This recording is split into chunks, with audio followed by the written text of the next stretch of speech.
Hello guys. അപ്പോൾ നമ്മൾ ഇന്ന് എക്സ്പ്ലെയിൻ ചെയ്യാൻ പോകുന്നത് 2026 റിലീസായ ദി വൈറൽ ഹിറ്റ് എന്നൊരു Japanese action comedy സീരീസാണ്.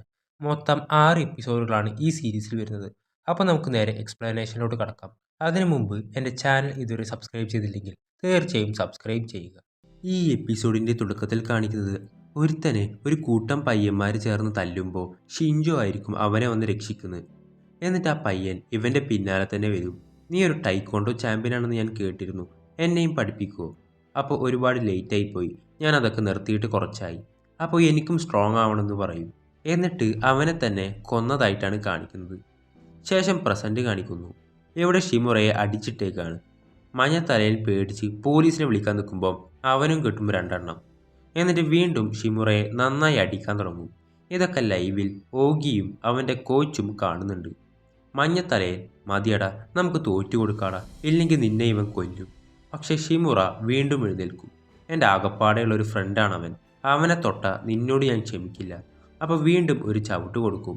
Live stream stop ചെയ്യാൻ അക്കി പറയുന്നുണ്ട്. പക്ഷെ വീണ്ടും ഷിമുറ എണീക്കുന്നത് കണ്ട് ഇവനത് പ്രാന്താണ്, കിട്ടിയതൊന്നും പോരെ, ഇനിയും നിന്നെ ഞാൻ തല്ലിയാൽ നീ ചത്തുപോകും, അതുകൊണ്ട് നിന്നെ കൊല്ലാൻ പോവുക. ആ കോഴിത്തലയിൽ പറഞ്ഞത് ഓർമ്മ വരും. ഒരു അമേച്ചറിന് ഒരു ടൈക്കോണ്ടോ ഫൈറ്ററുമായി ജയിക്കണമെങ്കിൽ ആദ്യം അവൻ്റെ കിക്ക് തടയണം, എന്നിട്ട് അവൻ്റെ കോളർ വിടാൻ പാടില്ല. അവൻ്റെ ഈ മൂവ് കണ്ട് ഓഗിയും കോച്ചും ഇംപ്രസ് ആവും. ഷിമുറ കോളറിൽ നിന്ന് പിടിവിടുന്നില്ല. അങ്ങനെ കുറേ കഴിയുമ്പോൾ മറ്റവൻ ക്ഷീണിക്കും. അങ്ങനെ നോക്കൗട്ടായി ഷിമുറ ആ ഫൈറ്റിൽ ജയിക്കുന്നു. പക്ഷെ അവൻ പിടിവിടുന്നില്ല. മഞ്ഞത്തലയിലും അക്കിയും ചേർന്ന് അവനെ പിടിച്ചു മാറ്റും. അവിടുന്ന് ഷിൻജോയുടെ ഫ്ലാഷ് ബാക്ക് കാണിക്കുന്നു. അവൻ മറ്റേ പയ്യനെ ടൈക്കോണ്ടോ പഠിപ്പിക്കാൻ തീരുമാനിക്കും. ഇവൻ്റെ ട്രോഫിയും വാച്ചും ഒക്കെ എടുത്തു നോക്കും. എനിക്കും നിന്നെപ്പോലെ ഒരു ചാമ്പ്യൻ ആവണമെന്ന് പറയും. എന്നിട്ട് അവനെ കൊണ്ട് ട്രെയിൻ ചെയ്യിക്കും. അത് കഴിഞ്ഞ് ആ വാച്ച് ഇവന് ഗിഫ്റ്റായി കൊടുക്കും. അപ്പോൾ നിൻ്റെ അല്ലേ ഇത്? അത് കുഴപ്പമില്ല, അപ്പോൾ മരണം വരെ ഞാൻ ഇതിന് കടപ്പെട്ടിരിക്കുന്നു എന്ന് പറയും. ശേഷം ഒരു മഴയത്ത് ഷിൻജോ ഓടി ഒരു ഫാക്ടറിയിലേക്ക് ചെല്ലുമ്പോൾ അവിടെ അവനെ ആരോ അടിച്ചിട്ടേക്കാണ്.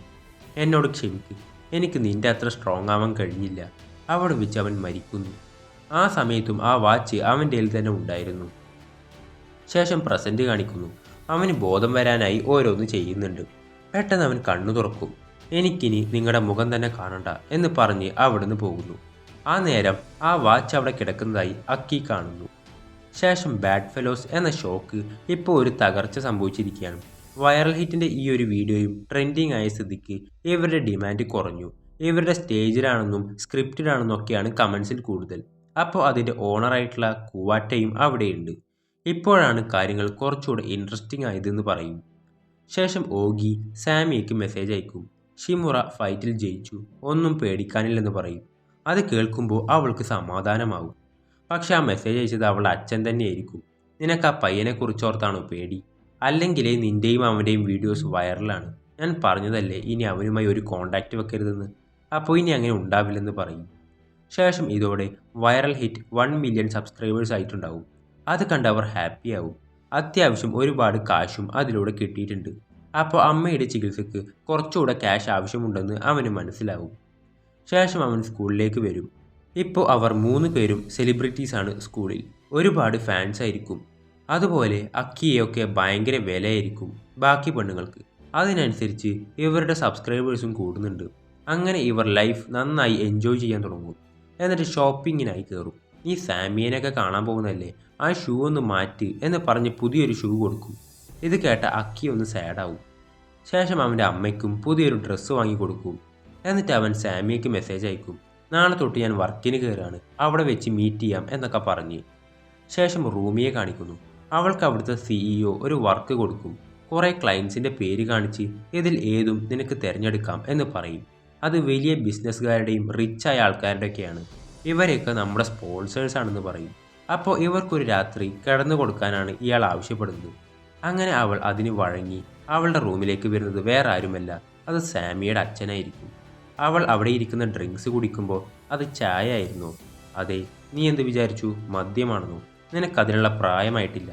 എനിക്കും നിന്റെ പ്രായത്തിലൊരു മോളുള്ളതാ. അവളിപ്പോൾ ഒരു പ്രേമത്തിൽ പെട്ടിരിക്കുകയാണ്. ഞാൻ പറയാൻ പറ്റുന്നതൊക്കെ അവളോട് പറഞ്ഞിട്ടുണ്ട്. പക്ഷെ ഞാൻ പറയുന്നതൊക്കെ നീ അനുസരിക്കുമല്ലോ അല്ലേ എന്നാണ് അയാൾ ചോദിക്കുന്നത്. ശേഷം ഷിമുറ വർക്കിംഗ് സ്ഥലത്തേക്ക് എത്തുമ്പോൾ സാമി അവിടുന്ന് ജോലി നിർത്തിപ്പോയ കാര്യം അവനോട് പറയും. അവൻ മെസ്സേജ് നോക്കുമ്പോൾ ഇവൻ അയച്ച മെസ്സേജ് അവൾ കണ്ടിട്ട് പോലുമില്ല. ഇവൻ കോൾ ചെയ്യുമ്പോഴും കിട്ടുന്നില്ല. സാമിയ ഇവനെ ഇനി കാണില്ലെന്ന് അച്ഛൻ വാക്കു കൊടുത്തിരുന്നല്ലോ. അന്ന് ഒരു ഉപകാരം ചെയ്യണം. അവൻ്റെ അമ്മയ്ക്ക് സുഖമില്ലാതെ ഹോസ്പിറ്റലാണ്. അപ്പോൾ അതിൻ്റെ ചിലവ് അച്ഛൻ നോക്കുമോ എന്ന് അവൾ ചോദിച്ചിരുന്നു. ഇവൾ വിൻഡോ വഴി പുറത്തേക്ക് നോക്കുമ്പോൾ അവിടെ ഷിമുറ നിൽക്കുന്നതായി കാണും. അവൻ അവളെയും കാണും. പക്ഷേ അവൾക്ക് അവനെ അവോയ്ഡ് ചെയ്യേണ്ടി വരുന്നു. ശേഷം ബാഡ് ഫെലോസിൻ്റെ അടുത്ത് നിന്ന് ഇവർക്കൊരു ഓഫർ വന്നിട്ടുണ്ട്. അവരുടെ മാനേജ്മെൻറ്റിൻ്റെ അടുത്ത് നിന്ന് മെസ്സേജ് വന്നു. കുവാട്ടയുമായി ചെന്ന് സംസാരിക്കാൻ പറഞ്ഞിട്ടുണ്ട്. അപ്പോൾ ഷിമുറ, ഞാൻ അവരെ മുന്നേ കണ്ടിട്ടുണ്ടെന്ന് പറയും. ഷിൻജോയുമായുള്ള മാച്ചിന് മുന്നേ എൻ്റെ വീടിൻ്റെ അടുത്ത് വെച്ച് ഞാൻ അവരുടെ ഷോയിൽ ചെന്ന് ഫൈറ്റ് ചെയ്യണമെന്ന് ആവശ്യപ്പെട്ടു. എന്നിട്ടെന്താ ഞങ്ങളോട് പറയായിരുന്നു? എനിക്ക് താല്പര്യമില്ലായിരുന്നു. അപ്പോൾ ഇത് വലിയൊരു ഓഫറാണ്, നമ്മൾ കുറച്ചുകൂടെ ഫേമസ് ആവും. അപ്പോൾ ഷിമുറയും അതിന് സമ്മതിക്കുന്നു. ശേഷം ഇവർ 3 പേരും കുവാട്ടയെ കാണാൻ ചെല്ലും. അങ്ങനെ വൈറൽ ഹിറ്റ് അവസാനം എന്നെ കാണാൻ വന്നു അല്ലേ? അപ്പോൾ നിങ്ങളുടെ ഓഫർ ഞങ്ങൾ സ്വീകരിക്കുന്നു. ഓൾറെഡി പാർട്ടിസിപ്പേറ്റ് ചെയ്യാൻ ഷിമുറയെ സമീപിച്ച വിവരം ഞങ്ങൾ അറിഞ്ഞു. ഞങ്ങൾക്ക് താല്പര്യമുണ്ട്. അപ്പോൾ ശരിക്കും ഇവരുടെ ചാനലായിരിക്കും ഇയാൾക്ക് വേണ്ടിയിരുന്നത്. അപ്പോൾ അത് കൊടുക്കാൻ അവർക്ക് താല്പര്യമില്ലെന്ന് പറയും. അങ്ങനെ അവരവിടുന്ന് പോകും. ശേഷം സാമിയുടെ അച്ഛൻ ഷിമുറയുടെ അമ്മയെ കാണാൻ ചെല്ലും. എന്നിട്ട് അവൻ്റെ ലൈവ് സ്ട്രീമിംഗ് കാണിച്ചു കൊടുക്കും. അവൻ അടി കൂടി പൈസ ഉണ്ടാക്കിക്കൊണ്ടിരിക്കുകയാണ്. അമ്മയ്ക്കിത് വിശ്വസിക്കാൻ പറ്റുന്നുണ്ടാവില്ല. നിങ്ങളുടെ മകൻ കാരണം എൻ്റെ മകളും ആകെ നാണക്കേടിലാണ്. അവരെപ്പറ്റി കുറേ ഗോസിപ്പുകളാണ് സോഷ്യൽ മീഡിയ മൊത്തം. നിങ്ങളുടെ മെഡിക്കൽ എക്സ്പെൻസ് എല്ലാം ഞാൻ നോക്കാം. പക്ഷേ ഇനി നിങ്ങളുടെ മകൻ എൻ്റെ മകളെ കാണില്ലെന്ന് എനിക്ക് വാക്ക് തരണം. അപ്പോൾ എൻ്റെ മകൻ തെറ്റ് ചെയ്തിട്ടുണ്ടെങ്കിൽ ഞാൻ മാപ്പ് ചോദിക്കുന്നു. പക്ഷേ അവൻ്റെ ഇഷ്ടങ്ങൾക്കൊന്നും ഞാൻ എതിരല്ല. അങ്ങനെ അവൻ്റെ ഫൈറ്റൊക്കെ അമ്മയെടുത്ത് കാണും. ശേഷം അയാൾ ശരിയല്ല, അയാൾക്കറിയാം ഷിമുറക്ക് കാശിന് ആവശ്യമുണ്ടെന്ന്. അത് വെച്ച് നമ്മളെ മുതലെടുക്കാനാണ് അയാൾ നോക്കിയത്. നമുക്ക് അടുത്ത ഒപ്പോണന്റിനെ കണ്ടുപിടിക്കാമെന്ന് പറയുമ്പോഴാണ് അവരുടെ അക്കൗണ്ട് ബാനായി കിടക്കുന്നത്. അത് കുവാട്ടയുടെ പണിയാണെന്ന് ഇവർക്ക് മനസ്സിലാവും. ശേഷം റൂമി സിഇയോട് ഇനി എനിക്കിത് പറ്റില്ല, ഞാൻ പോവുകയാണെന്ന് പറയുമ്പോൾ അതിന് നിൻ്റെ കോൺട്രാക്റ്റ് അവസാനിച്ചിട്ടില്ല, നിനക്ക് പോകണമെങ്കിൽ പോകാം, പക്ഷെ അതിന് നീ പെനാൽറ്റി അടക്കേണ്ടി വരുമെന്ന് പറയും. അങ്ങനെയാണെങ്കിൽ നിനക്ക് ഓൺലൈനായി ചെയ്യാം, അപ്പോൾ ഫേസ് കാണിക്കണ്ട, ആർക്കും നിന്നെ മനസ്സിലാവുകയും ചെയ്യില്ല. അപ്പോഴും അവൾക്ക് പറ്റില്ലെന്ന് പറയും. അപ്പോൾ ഇവർ തമ്മിലുണ്ടായിരുന്ന ഒരു പരിപാടി ഇവൻ റെക്കോർഡ് ചെയ്തിട്ടുണ്ടായിരുന്നു. ഇത് സ്പ്രെഡ് ചെയ്യുമെന്ന് പറഞ്ഞ് ഭീഷണിപ്പെടുത്തു. ശേഷം അവൾ സ്ട്രീറ്റിലൂടെ നടന്നു വരുന്ന സമയത്താണ് മഞ്ഞ തലേനെ കാണുന്നത്. അവിടുന്ന് അവൾ ചെയ്ത എല്ലാ തെറ്റുകളും ഏറ്റുപറയും. അവൾക്ക് അവിടെ നേരിടേണ്ടി വന്ന കാര്യങ്ങളും പറയുന്നു. ശേഷം ഷിമുറയുടെ അമ്മ ഇവൻ്റെ വീഡിയോ കണ്ട ഷോക്കിൽ ബോധം കെട്ട് വീഴുന്നു. ഈ കാര്യം പറഞ്ഞ് ഷിമുറ ഡോക്ടറിനെ ചെന്ന് കാണും. ഇപ്പോൾ എന്താ ചെയ്യാൻ പറ്റുക? അയൺ റേഡിയോ തെറാപ്പി ചെയ്യണം, പക്ഷെ അത് ഭയങ്കര എക്സ്പെൻസീവാണ്. അപ്പോൾ അതൊന്നും കുഴപ്പമില്ല, ഞാൻ നോക്കിക്കോളാം. എത്ര വരും? 10 മില്യൺ വരുമെന്ന് പറയും. ശേഷം അമ്മയുടെ അടുത്തേക്ക് ചെല്ലും. അമ്മ, ഞാൻ ഓക്കെ ആണെന്ന് പറയും. ഇവൻ്റെ ലൈവ് സ്ട്രീം അമ്മ കണ്ടതായി അവന് മനസ്സിലാവും. പക്ഷെ അമ്മയ്ക്ക് അതിൽ വലിയ കുഴപ്പമൊന്നുമില്ലെന്ന് പറയുന്നു. ശേഷം മഞ്ഞത്തലയും വിളിക്കും. ആ കുവാട്ട, അവൻ നമ്മളെ ആദ്യം തൊട്ടേ ടാർഗറ്റ് ചെയ്തിരുന്നു എന്ന കാര്യം പറയും. ശേഷം കുവാട്ട പോകുന്ന വഴി ഇവർ വന്ന് ബ്ലോക്ക് ചെയ്യും. വൈറൽ ഹിറ്റിൻ്റെ അക്കൗണ്ട് ബാനായല്ലേ, നിങ്ങളെ ഞങ്ങൾ എക്സ്പോസ് ചെയ്യും. ഓ ആയിക്കോട്ടെ, എൻ്റെ കൂടെ വർക്ക് ചെയ്യാനുള്ള നിങ്ങളുടെ ലാസ്റ്റ് ചാൻസാണിത്. ഷിമുറ അതിന് സമ്മതിക്കുന്നു. ഞാൻ ഫൈറ്റ് ചെയ്യാം, പക്ഷേ എനിക്ക് നിങ്ങളുടെ ക്യാഷ് വേണ്ട, അതിന് പകരം അതിൽ നിന്ന് കിട്ടുന്ന ഡൊണേഷൻ മതിയെന്ന് പറയും. 2 കോർണറാക്കി തരംതിരിക്കാം. വ്യൂവേഴ്സിന് ആരെ സപ്പോർട്ട് ചെയ്യാനാണോ ആഗ്രഹം ആ കോർണറിലോട്ട് അവർ ഡൊണേഷൻ ചെയ്യട്ടെ. ഓക്കെ, നിനക്ക് പറ്റിയ ഒരു എതിരാളിയെ ഞാൻ കണ്ടുപിടിക്കാം. അപ്പോൾ അതിൻ്റെ ആവശ്യമില്ല, കാരണം നിങ്ങളാണ് എൻ്റെ കൂടെ ഫൈറ്റ് ചെയ്യേണ്ടത്. നിങ്ങളാണല്ലോ ബാഡ് ഫെലോസിൻ്റെ റെപ്രസെൻറ്റേറ്റീവ്. അതുകൊണ്ട് തന്നെ ഈ ഫൈറ്റിന് ഒരുപാട് അറ്റൻഷനും വ്യൂവർഷിപ്പും കിട്ടും. കുവാട്ട, ഓക്കെ സമ്മതിച്ചു, ഞാനും നീയും. ശേഷം മഞ്ഞത്തലേ, എന്തുകൊണ്ടാണ് ഡൊണേഷൻ മാത്രം ചോദിച്ചത്? നമ്മുടെ അക്കൗണ്ട് ബാനായി, പക്ഷെ നമുക്ക് ഇപ്പോഴും മില്യൺ കണക്കിന് ഫാൻസ് ഉണ്ട്. അപ്പോൾ അവരെല്ലാം ഡൊണേറ്റ് ചെയ്താൽ എങ്ങനെയിരിക്കും? അത് കിടിലൻ ഐഡിയ ആണെന്ന് പറയും. ശേഷം അക്കി ഷിൻജോൻ്റെ അടുത്ത് ചെന്ന് ആ വാച്ച് തിരിച്ചേൽപ്പിക്കും. പോവാൻ നേരം അക്കൗണ്ട് ബാനായല്ലേ, അതെങ്ങനെ? അപ്പോൾ ബാഡ് ഫെലോസാണ് അതിന് കാരണം. ഷിമുറ അതിൻ്റെ റെപ്രസെൻറ്റേറ്റീവിനോട് തന്നെ ഫൈറ്റ് ചെയ്യാനാണ് തീരുമാനിച്ചത്. അപ്പോൾ ഞാനാണെങ്കിൽ അങ്ങനെ ചെയ്യില്ലായിരുന്നു എന്ന് പറയും. ശേഷം അക്കി ഓടി ഷിമുറയുടെ അടുത്തേക്ക് ചെല്ലും. എന്നിട്ട് ഒരു വീഡിയോ കാണിച്ചു കൊടുക്കും. അതിൽ മഞ്ഞ തലയിൽ അന്ന് അവരുടെ കൂടെ കുടിച്ചു കൂത്താടിയ വീഡിയോ ഇരിക്കുന്നത്. വൈറൽ ഹിറ്റിൻ്റെ പ്രൊഡ്യൂസറാണല്ലോ ഇവൻ. ഇത് ക്ലാസ്സിലുള്ള ബാക്കി കുട്ടികളും കാണും. ഇത് വൈറൽ ഹിറ്റിന് ഭയങ്കര നെഗറ്റീവായി ബാധിക്കും. എന്നിട്ട് കുവാട്ട ഒരു ഫോർമർ MMA ചാമ്പ്യനാണെന്ന കാര്യം പറയും. അപ്പോൾ നിന്നോട് ആര് പറഞ്ഞു? ഷിൻജോ. അവൻ്റെ ഒരു ഫ്രണ്ട് മരിച്ചപ്പോൾ ആ സമയം അവനെ അവിടെ കണ്ടിരുന്നത് കുവാട്ടയായിരുന്നു. അപ്പോൾ എന്തിനാ അവൻ്റെ ഫ്രണ്ടിനെ കൊന്നത്?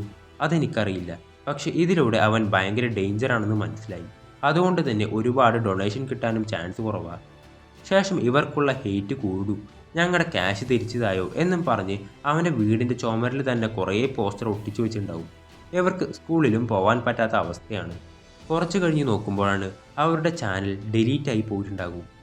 ശേഷം അക്കി പുറത്തു പോകുന്ന സമയം അവളുടെ അച്ഛൻ അവളുടെ റൂമിലേക്ക് ചെല്ലുമ്പോൾ അവിടെ ഒരു ഫോട്ടോയുണ്ട്. ഓഗിയുടെ കോച്ചും പിന്നെ ഇവളും ഉള്ള ഒരു ചെറുപ്പത്തിലെ ഒരു ഫോട്ടോ ആയിരിക്കും അത്. ശേഷം ഷിമുറയെ കാണാൻ സാമിയ അവൻ്റെ വീട്ടിലേക്ക് ചെല്ലും. ശേഷം അക്കി കുവാട്ടയുടെ മുമ്പിൽ ചെന്ന് മുട്ടുകുത്തിയിരുന്ന് അപേക്ഷിക്കും, ആ ചാനൽ നശിപ്പിക്കരുത്, ഞങ്ങൾക്കത് വേണമെന്ന് പറഞ്ഞ്. ഞങ്ങളുടെ വൈറൽ ഹിറ്റ് തിരിച്ചതായോ എന്ന് പറഞ്ഞ്. സാമിയ, നിങ്ങൾക്ക് ഓൺലൈൻ വഴി കിട്ടുന്ന ഹെയ്റ്റ് ഞാൻ കണ്ടു. നിന്റെ അമ്മയുടെ കാര്യം ഓർത്ത് പേടിക്കണ്ട, അതൊക്കെ എൻ്റെ അച്ഛൻ നോക്കിക്കോളും. പക്ഷെ ഇനി നമ്മൾ തമ്മിൽ കാണരുതെന്ന് മാത്രം. അപ്പോൾ എനിക്കത് ബുദ്ധിമുട്ടാണ്. ക്യാഷിൻ്റെ പ്രശ്നം മാത്രമല്ല, എനിക്ക് തോറ്റു കൊടുക്കാൻ വയ്യാഞ്ഞിട്ടാ. കുവാട്ട, നിങ്ങൾ ഇത്രയും നാൾ കഷ്ടപ്പെട്ടുണ്ടാക്കിയത് നശിപ്പിക്കാൻ എനിക്ക് വേണ്ടി വന്നത് ഒറ്റ ദിവസം മാത്രം. ഇവിടെ സാമിയ, നിനക്കിപ്പോൾ ആ കോഴിത്തലേൻ്റെ വീഡിയോസ് വരാറില്ലല്ലേ? അപ്പോൾ അത് നിനക്കെങ്ങനെ അറിയാം? അപ്പോൾ ഞാനാണ് ആ വീഡിയോ അപ്ലോഡ് ചെയ്തത്. കുവാട്ട, വൈറൽ ഹിറ്റ് ചത്തു, ഇനി നോക്കിയിട്ട് കാര്യമില്ല. അപ്പോൾ അത് അവസാനിക്കാൻ ഞാൻ സമ്മതിക്കില്ല. എന്നിട്ട് അവളെ പിടിച്ചുകൊണ്ട് പോകുന്നു. ഇവിടെ സാമിയ, നിനക്ക് വേണ്ട വീഡിയോസ് എല്ലാം ഇതിലുണ്ടെന്ന് പറഞ്ഞ് ഒരു കീ ചെയിൻ കൊടുക്കും. അപ്പോൾ നിനക്ക് ആ കോഴിത്തലേനെ അറിയോ? ഇല്ല, കാരണം ഇത് എൻ്റെ അല്ല ശരിക്കും പറഞ്ഞാൽ. അപ്പോൾ പിന്നെ ആരുടെയാ? ശേഷം ഇവിടെ അക്കിയെ പിടിച്ചു മാറ്റുന്നു. പതുക്കെ അവളുടെ ആറ്റിറ്റ്യൂഡ് മാറും. ഞാനാടാ ഒറിജിനൽ വൈറൽ ഹിറ്റ് എന്ന് പറയുന്നതും കാണിച്ചുകൊണ്ടാണ് ഈ എപ്പിസോഡ് അവസാനിക്കുന്നത്. അപ്പോൾ അടുത്ത എപ്പിസോഡ് ഞാൻ ഉടൻ വരുന്നതാണ്. ആ എപ്പിസോഡെല്ലാം മിസ്സാവാതിരിക്കാനായി ഈ ചാനൽ ഒന്ന് സബ്സ്ക്രൈബ് ചെയ്യുക.